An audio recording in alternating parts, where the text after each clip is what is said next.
Welcome to the Dad Show Podcast, a show all about impacting, empowering, inspiring, and uplifting information to become a better dad, husband, man, and mentor. And now, your host, Ryan Ladd. Welcome to the Dad Show Podcast. How y'all doing? Today is part 10. When you're going into marriage in these days and you're 52% likely to get divorced, yes, you have to work on it. You have to maintenance it. You have to check up on it, or it's going to go. Like you're going to end up in divorce. And, you know, lasting, like what me and Tyler was talking about on the last podcast, man,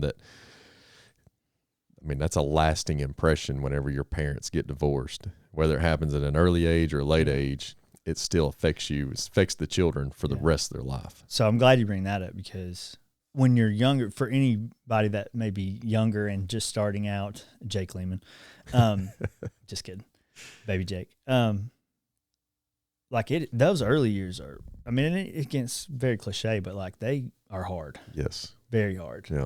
Why most marriages end within the first 5 years. And it's not until later that you even realize what about it was hard. Yeah. But it's everything. You've left everything that was for 18, 20, however long, and now you're living under the same roof and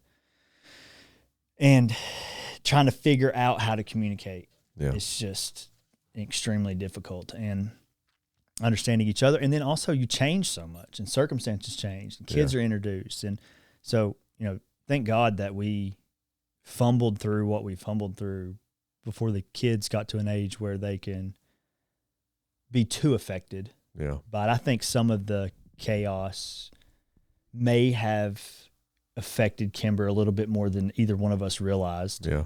And it didn't materialize until she got a little bit older. Yeah. Some of that instability and just all over the place. But now we realize more than ever how much of an effect that you have on your kids, because again, this is just yesterday.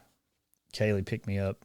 She picked me up. She came to the dentist because I had some work done on my tooth, and we were standing out by the car, and we were hugging and we were laughing, but we were cracking up about something, and the kids were in the car. And at one point, one of them opened the door and was like, "What are y'all laughing about?" But Kaylee sent me this message because Kimber had her iPad and she was texting Kaylee while she was in the car, but she didn't have internet service. So when it came through, when she got back home and she got on Wi-Fi, it came through, and it said POV. How she knew that meant point of view is unknown to me. Social media or YouTube. Two hearts, like smileys, face, a bunch of the peace signs, a couple of the hearts, and then a like perfect, and then two tongue emojis.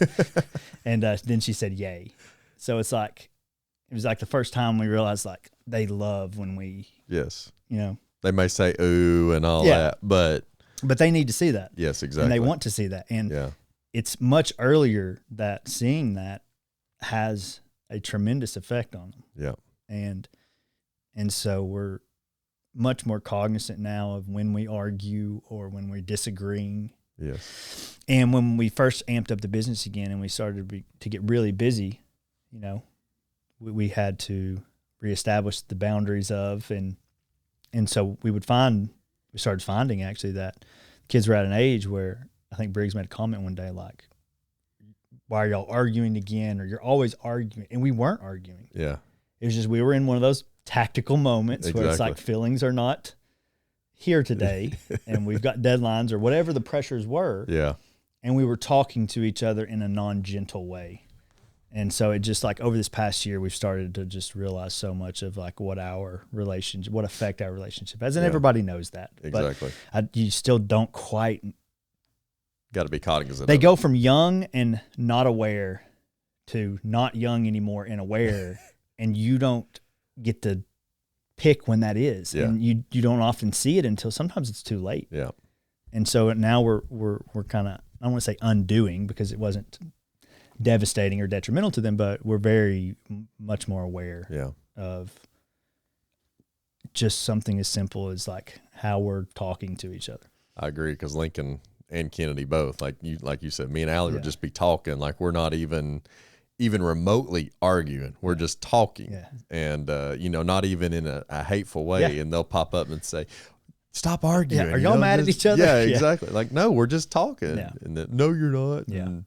But yeah, like you said, and I agree 100% not to do it in front of the kids. Like even if you are arguing, if you have to let emotions out, be adult and mature enough to say, let's take this in another room, like away from the kids, or we'll hold it till later. And I'll be honest, we are just now finding that maturity in the way in which we communicate, because we've been such communicators. Yeah. We've just openly let it fly. Yep. And like, they got headphones on, they're in the back of the car. Well, they've deliberately turned it down to listen to what we're saying. I agree. And it just is like, here's another level, now we can't even talk when we want to talk. So we already can't use the bathroom whenever we want to. So I understand 100%. Is there anything else that you'd like to talk on that you hadn't? I don't think so, man. Okay. It's been good. Man, I've loved it. I've enjoyed it. Appreciate it. I was all over, but it's been good. I came into this today, and like anybody, I think a little nervous, but I was excited to do it. I didn't exactly know, how it would go, but I'm thankful that you invited me. And look, again, for anybody that might be listening, like that either knows me or doesn't know me, I'm not perfect by any means, but I love helping people, and I love when people bring me their problems, and I don't have the right answers. But if I have an answer and it helps you, then I'm here for it. So I hope if anybody takes anything away from it, is like, I'm an open book. I love to talk, clearly. That's the issue with the 2.5 hours or whatever we've been at this, is we both love to talk. Yeah. But yeah, Hilco and Brand, if you ever need anything business related, hit us up. If you want to talk personally, if I know you or I don't, it doesn't matter. Just hit me up on Facebook, and I would love to talk to you and help you through, especially around anxiety and depression. It's real, and I get it. And, if I can help one person, it'd be a win. I agree 100%. That's always been my theory, and even, everything with the foundation. Like, if we can help one person, all the work is more than worth it. Beyond worth it. Yep. Please reach out to Matt if you have any issues, any advice with business, with websites, with digital marketing, or you just want to say, hey, man, I love the podcast. I love the shirt that you're wearing, all of the above. So, and if you can't reach out to Matt, reach out to me. I promise you I'll get you in touch with him. But we just want to thank y'all for being here. And Matt, I can't leave without saying, man, I love you. I appreciate you being so vulnerable today, and for being here. And man, I really enjoyed it, and just love talking to you, man. Always. Appreciate it, brother. So it's been good. Guys, as always, we love you, we thank you, and we're proud of you. Y'all have a blessed day. Thank you so much. Thank you for listening to the Dad Show podcast. Thank you for listening to the Dad Show podcast. Please like, review, and subscribe.